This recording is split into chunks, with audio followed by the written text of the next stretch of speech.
I'm Jackie. I'm Candace. And this is WTF. Grab your coffee, wine, water bottle, emotional support snack, no judgment. And let's get into it. Welcome back to WTF. This time, women talk frogs. Just kidding. Women talk finance, friendship, and eating the frog. And we have Ellen Long back with us. And I'm really excited for this conversation today. This was actually a bonus episode, bonus podcast, because I've been reading your friendship letters on Fridays. We talked about it in the last episode, and I kind of take them as like a little bit of a challenge. I love this. I'm not somebody who loves eating a frog. And for those who don't know, eating a frog is having the conversation you don't want to have. And sometimes I read your letters, and I don't remember which one in particular it was. It had something to do with saying something to a friendship that you hadn't you hadn't talked in a long time, and saying the things that maybe have gone unsaid, at least on your side. Like, I don't know what's being unsaid on the other side, but I know what I haven't said, right? And so a few things that I've done recently because of your letters. One, I reached out to a friend I probably haven't spoken to in about 10 years. Whoa. Yeah. No big falling out or anything, just kind of grew apart. And I saw online she was going through a really hard time. And so I just reached out, and I think I even said in there, like, I have no expectation of you responding to me. That's not you don't owe me a response. But I want to tell you, I'm thinking of you, and I am really, I just kind of wanted to acknowledge. I think I saw on her Instagram, a lot of people were trying to say very specific, the kind of typical things when somebody's going through a rough time. It'll get better, and this too shall pass, those things. And I was like, I just want to tell you that this right now really forking sucks. And I'm so sorry. And I was trying to come up with something better to say. And the reality is, the best thing I can come up with is, this is terrible, and I'm thinking of you. She sent me a really nice message back, which was not expected. Yeah. And I kind of every week try to send her a little nugget. And I don't expect a response. And sometimes she does, sometimes she doesn't. She doesn't owe me anything. I certainly can't be her priority, but I can show up in a way that I haven't the last 10 years. Yeah, I love that. It's, hey, I see you. I think that's one thing that we all want, right? Someone to actually see us. And so often, especially when hard times are happening, people say the thing that they hope is true, even though it's not, which is, oh, I really hope that you're going to learn something from this experience. I really hope that you feel better. I really hope it's like all of these things, because we're hoping that it gets better, when really the person just wants you to sit with them in that thing and actually see what's true for them. One of the best ways, I think, to do this is, I had a friend who came to me and said, hey, I know you're going through a really hard time. Will you tell me your experience of this? And I remember thinking, that is such an intelligent question. Like, hey, I know what everyone else is probably telling you about this situation, but can you tell me how you're experiencing it? What is your perspective on it? I'd love to hear what you have to say. And the coolest part was, we had booked a half an hour catch-up call, and I was like, hey, it's actually a lot. I don't know if I'm gonna be able to do it in 30 minutes. And she's like, girl, I booked 2 hours. I knew you couldn't do it in a half an hour. I actually took off the whole afternoon for this, because I think this is such a monumental, pivotal part of your life that I want to be there and understand what your perspective is like from it. So I think we talk a lot about like holding space for people, and like, what does holding space even mean? Like, I think that concept doesn't actually mean anything. Because it's like, It's so broadly applied, and it's gotten so like overused and so cliche. I'm sorry to interrupt you. And No, like putting it on like an Instagram post in like a comment. Are you really holding space? Like, well, I'm saying, like, I don't even know what that means. Like, what does that mean to hold space for someone? And everyone has a different idea of what it looks like. And I Mhm. think for me, it's actually, you're actually creating space. I think what you actually do is you create a room. This is how I think about it. So I think about it like if you're coming to me, we're actually creating a room together. And in this room, you can be as honest as you need to be. You can be as real as you need to be. And we're creating the space together. So if I'm holding space for you, what I'm actually doing is we're actually holding up two paintings is what we're doing. You're holding up your painting of your life, and I'm actually putting mine down.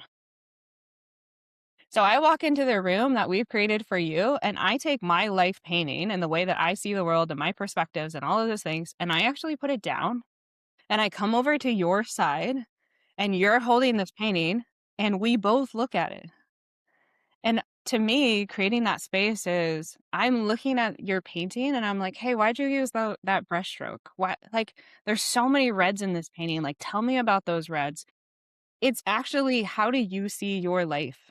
How are you experiencing this whole thing? Because I think the mistake that we make is we think that this fact happened. Like, you had foot surgery. That is a fact of life, right? And so then we take our painting and we look at your foot surgery through our painting, through our lens, through what it would mean for us.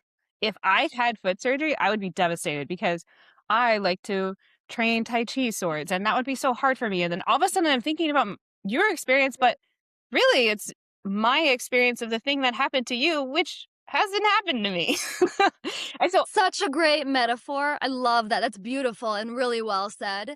And yeah, I love the idea of coming in, putting your painting aside, and stepping over to that person's painting and saying, let's look at what's here. What does this feel like? Also, like in that room, whatever you need in this minute is okay. Maybe it's silence, maybe it's a wail, maybe it's a good cry, whatever it is, it's not going to scare me away. I'm here for it. Uh, that to me is part of like holding space or creating a safe container or just being there, being present. It kind of goes back to like the 5 love languages, right?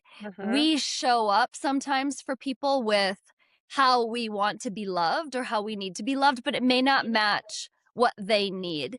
So really being intentional about pivoting and being like, I'm so sorry, I'm putting me on you right now. Like, what do you need? but I do think your best friends, like your best friends know you really well. So what I really love is like if I have a really close friend, like I had my best friend Audrey, I literally called her and I said, I don't know how I even think about this. Can you tell me how I think about this? And she was like, well, this is what I know about you. This is who you are. This is what's been true for 15 years. Does that resonate at all? And I'm like, oh my gosh, yes. Like sometimes we need our close friends to say, I don't even know how to experience this. Can you help? Like, can you walk me through and hold? I call it holding the truth and the tension. So, in every hard moment, there's two sides and there's tension on both sides. And the easiest thing to do is let go of one side. So, when you even talk about like eating the frog, right? It's like if we have an argument or something happened and we're in the middle of it, there's truth in your side and there's truth in my side. And the only way that we're going to make it through is if I acknowledge there's truth in the tension here. It may be more on your side or more on my side, but like we have to understand and acknowledge that your perspective matters and my perspective matters. And the way that I experienced it and the way that you experienced it, there is truth to both sides. And so I think so much of friendship is how do I hold the truth and the tension? Like, how do I hold one of my best friends? She was engaged and the guy cheated on her. And I'm talking, we had already bought our bridesmaids dresses. Like, it was a whole thing. It was crazy. Okay. So we're all like rallying, we're going, hey, you're like, he doesn't deserve you. And we're saying all the things. Well, 9 months later, she takes me out to brunch and she's like, hey, like, we got back together. and, and I was like, okay, all right. Like, talk me through it. And so we talked through it and I'm like, okay, I'm really happy for you. And she was so thankful. And she said to me, how can you do that? Because there are so many people who tell me I'm making the worst decision of my life and like all this stuff. And I remember saying to her, there's pain on both sides. There's truth in the tension here, which is you love him. And if you're not with him, that's a sad reality. You might end up single. You might not find someone. Like, this is a hard road that you're going down to not be with the person that you love. And also, you could be married and end up with him and he cheats on you and it's a whole thing again. And I remember saying to her, but either way, like, I'm here. Friendship is no matter, I'm not making the decision for you. Like, we don't get to make decisions in our friends' lives for them, but we love to do that. We're like, you should do this and you should do that. And like, the truth and the tension was, this is a hard decision to make either way. Candace, you're really big on that. Like you've said before, we don't should people. I don't You're should, really big on I like don't should on people. she I- doesn't should not. I It's- try. I should say, I really try hard not to should on people. And I really try to acknowledge when I have should on people. And a lot of times that's a frog I have to eat, is having that conversation with somebody and saying like, I put expectations on you, or I should've you. And I think that's such an interesting, I think there's a lot of layers to this, Ellen, because a lot of times relations fall apart because of a traumatic situation, a loss, a divorce, things like that. Friendships fall apart over those things, even for people not necessarily involved, but there's times where friends don't know how to show up and it can cause more heartache. So still showing up and still being there. And then there's the layer of like not putting your expectations or how you would handle it or how you would manage your life on that other person. And I think there's times where you just really struggle with that. Well, I mean, It's go ahead. well, it's we're adults. I'm gonna do what I'm gonna do despite anybody else's advice. I'm gonna do things on the timeline I'm ready. I love hearing what my friends think, but at the end of the day, like we're all going to do what we're going to do. And to be a good friend, you can just show up and it's like whatever decision that you're making or you want to make. If you're a yes in this example, if you're a yes to this relationship today, I'm a yes with you because I support you as my friend. I love you as my friend. And I trust that you're capable of making your own decisions. So if you're a yes today, I'm a yes today. If you're a no tomorrow, I can go no with you because I support you. And then if you're a yes again the next day, I'm back to yes because again, I just support you as a friend. I can give unsolicited opinions, unsolicited advice, or solicited advice. But at the end of the day, I'm going to love you the way you're showing up in your own situation. See, this is to me back to the levels though. So I actually do take my friends' advice. Like my level 4s and 5s, they're in my life because I respect them, I admire them, and I want to know what they think about my life.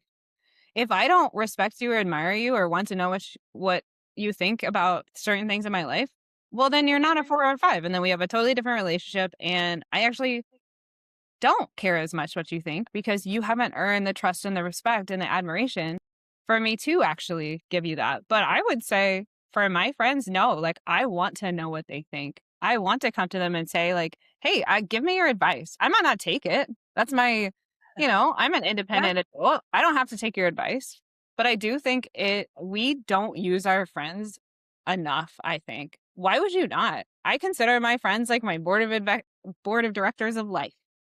And I also think about who's the best friend for this. I actually view them like a board of directors. Look, I'm not going to go to my friend who is, I'm not going to go to my friend Jackie and ask her advice about, I'm trying to think of something. You're so multi-talented. This is actually hard. Gosh. She's a triple threat, but like, like deep sea fish. Infinity threat. Swords. Like this girl knows nothing about swords. I'll be like, swing it hard. The sharp side. But I actually think about that. If I have a difficult decision to make, I think about who's the best person that can give me the best advice about that is one of my close friends that knows me really well. I don't have to explain who I am or what I'm about or all of those things. It's like who in my level 4s and 5s are the best people to get this advice from, because I actually do want to use my friends' advice because my friends are brilliant. and they care about me and they want what's best for me. So I think we don't ask our friends for advice enough.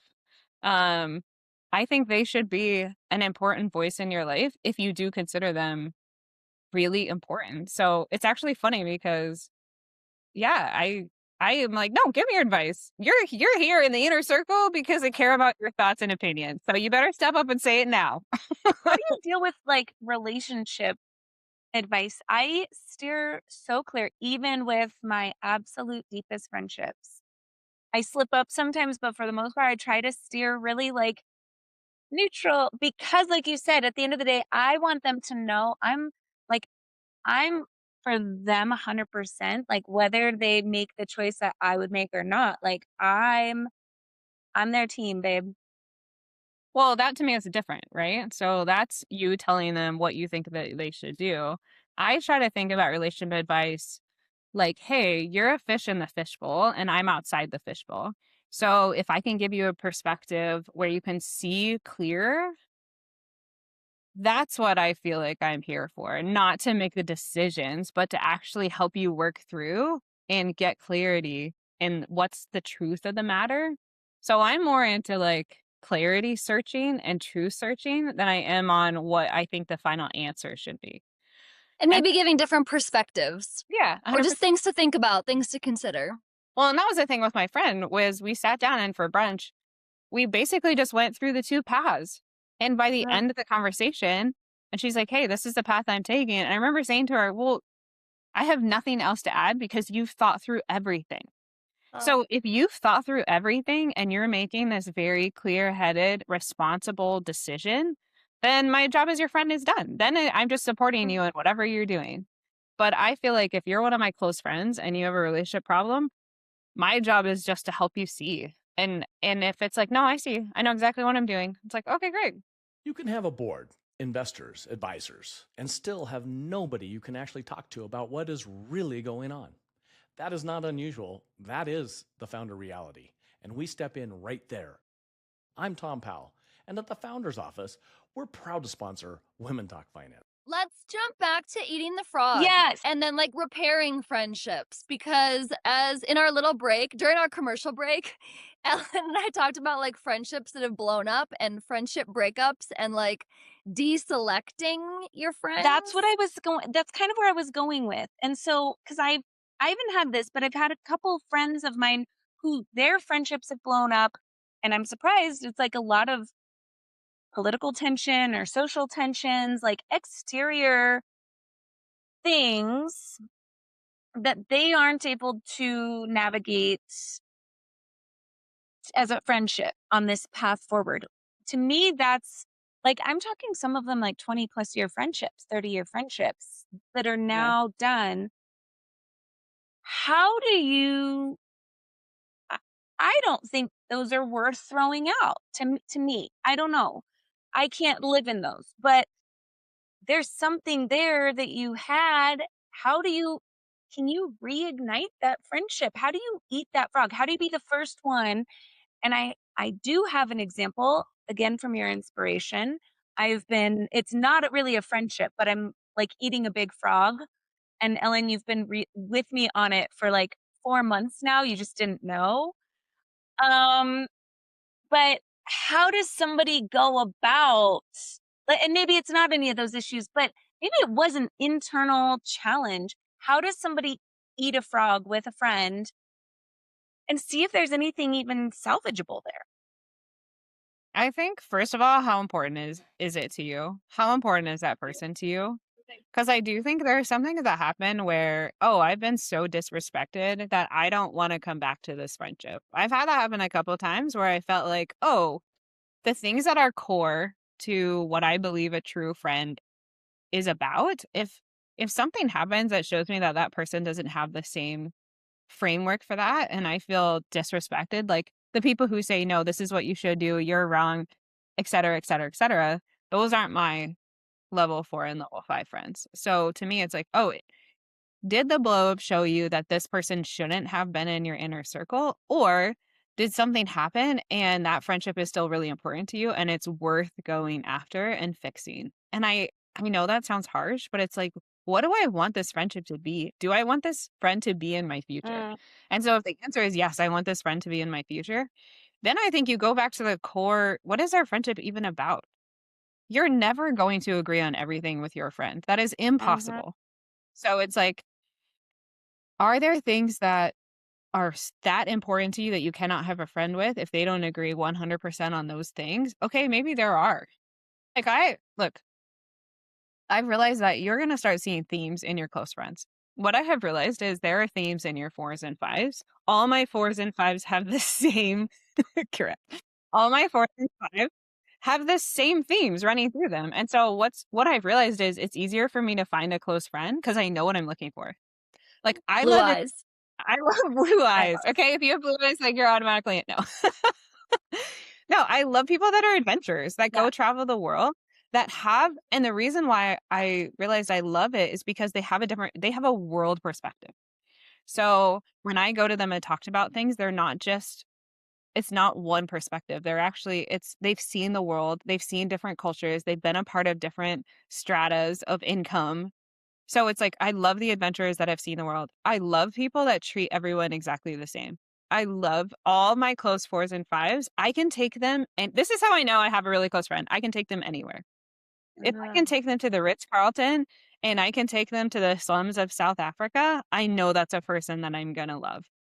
I they have to be the kind of people where I feel so confident and that I could bring them anywhere and they'd be amazing because they're just amazing people across the board and they're going to treat everyone with respect and admiration and be wonderful people. So that's really important to me. So what I'm saying is like if there are things that I don't see in a person, it's like, oh, maybe they shouldn't have been my really close friend and maybe I should take a step back because the things that are super important to me aren't a part of that friendship. Does that make sense? So to me, it's like, what do I want out of this friendship? I had to eat a really big one because one of my best friends, her boyfriend and I got into this like really big argument over nothing. It was really stupid. Okay. It was like the dumbest thing ever. But I got really mad because he said things, I said things, and I was like, you know what? Forget it. So I leave and I'm telling my friend Jenna about this whole scenario. We're paddleboarding on the intercoastal, you know. She's like, Ellen, how important is this friendship to you? I'm like, it's one of my most important relationships of my life. And she goes, okay, well, this is what you're going to do. You're going to send that man an apology letter. I said, I will not. And she's like, you're going to buy him some bourbon glasses. You're going to send him a little note about how you were an ass because she's like, you have two paths here. You're either going to put your friend in the middle, which I have great friends. She's like, I'm not in the middle. You two are adults. My boyfriend, you adults. You guys can figure it out. I'm not going to be in the middle of it. I love you both. Figure it out. So she's like, Not everybody's you that can go. mature, I have to say.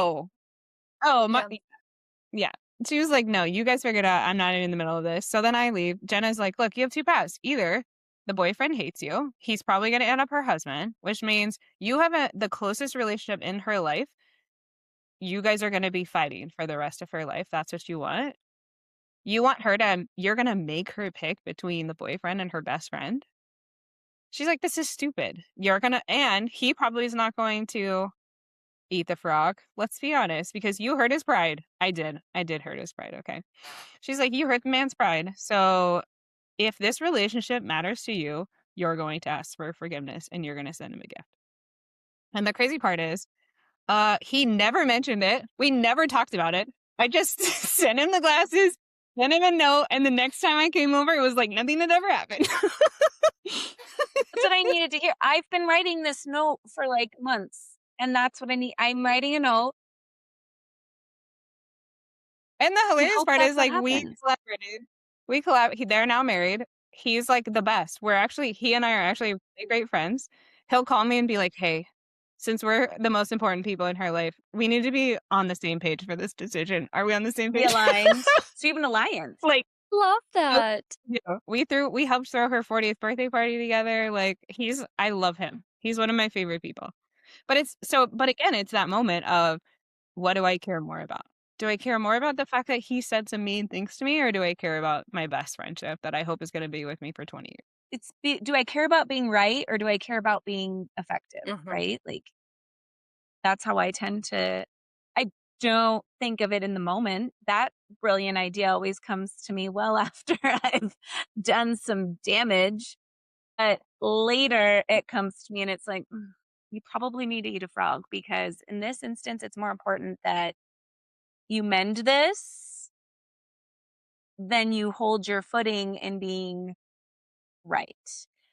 Is there a time, is there a length of time that you think it's too late to mend? I'm thinking, I know people who blew up relationships, meaningful relationships, and it's been a couple years. My question would be, do you still think about it? Mm. Do you still think about it? Do you still miss this person? Do you still want them back in your life? If you do, then roll the dice. What's the worst that happens? You're already at the worst, which is you don't talk anymore. How do you So start a eat the frog letter? I love a letter. I love a letter. I think it's a letter. I think you write a physical letter. I don't think you do a text message. I don't think you do a voice note. There's something about writing a letter Mhm. that lets people, Mm. and I think you say, I miss you. I would start with that. Hey, I miss you. And Mm. here's me being the frog of these are the things that I messed up on. And hey, I care more about this relationship than I care about what we fought about. And I would love to have an opportunity to win your trust back. I love that opening line. I love that. And I think it'd be really effective. And a lot of what we talk about on this podcast is like normalizing conversations, normalizing like women talking about finance for one thing, like, cause not a lot of women do. So we're like normalizing that right now. And in our last episode with you, Ellen, we're normalizing like how to be a better friend, how to repair relationships. Two of my dearest friends in my life, we've had breaks. We've had one of my best friend, I lived with her for 8 years. She is my common law spouse. We had 4 years where we were barely in touch, and we didn't come back that way. But we're back, baby, like, so solid, so good.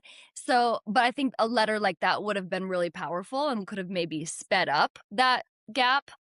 But I will say to normalize that, like, humans grow, we change, and some friendships really can resprout.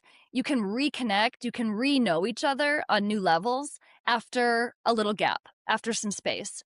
And I think too, especially with like COVID was very hard on friendships.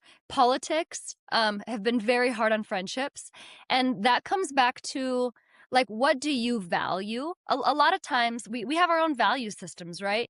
And if I'm sitting here telling you my opinion on something, like if it's political, it's really just how I'm viewing the current political environment through my value system. And if someone's agreeing with me, they're like, yeah, yeah, yeah. They're really just saying, like, I have the same value system you do. You can have different value systems and still love someone very dearly and still have a very valuable friendship.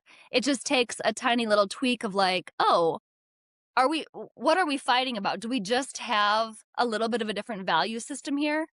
And that's okay. It's okay to have a little bit of a different value system.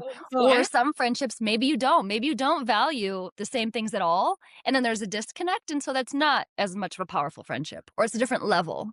And I would say I didn't have any politic friendship issues over the last 5 years, but I do think it's because I don't see it as a value, a different set of values. I actually see it as a different way to make those values be known in the world. Sure. And I think that makes sense as a disagreement. Like, what do we agree on? We agree that we want people to have equality. We want people to be able to do these. Like, we agree on actually a lot of things even party to party in a lot of ways, like, there are actually a lot of similar value systems, but the way that we go about it and the way that we think it should enter the world and the systems that we set up to do that.